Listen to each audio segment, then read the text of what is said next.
I hope you know that if you're at least decent at middle school math, you can be a scientist. I'm gonna be honest with you, you can be a scientist.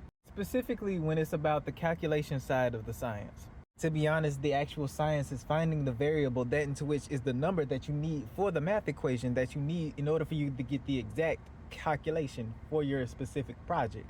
For example, let's say you wanted the ratio for the speed of light and the speed of sound.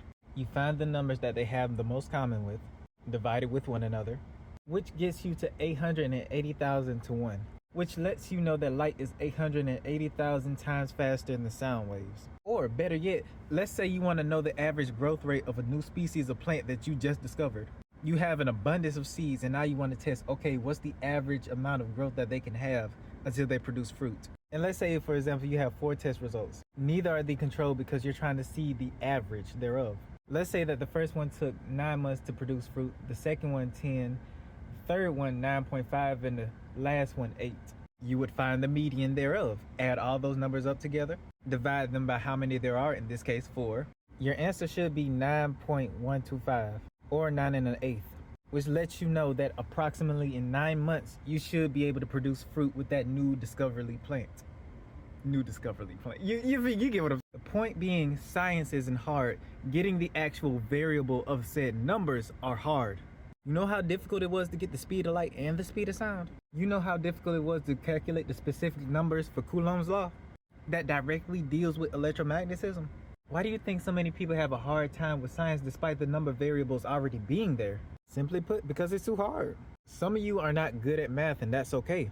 Others of you who are great at math but are stumped at science, y'all have to realize y'all already have the values of said number.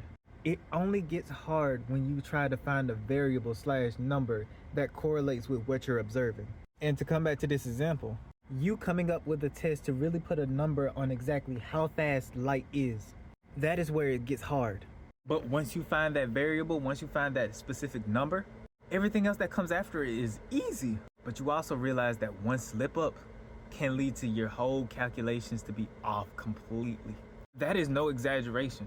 The difference between a decibel of a single number can be catastrophic in calculations, especially in math and science, specifically science. And when people realize this, now you start to see how much pressure scientists really be under. Because now they got to make sure that they don't put in the wrong number. They got to make sure that they don't put in a typo. They got to make sure that everything is clarified. Otherwise, everyone that comes after that person is going to mess up in their calculations. And it spirals into a whole other menagerie type of deal. But yeah, to end this off, you can do scientific calculations.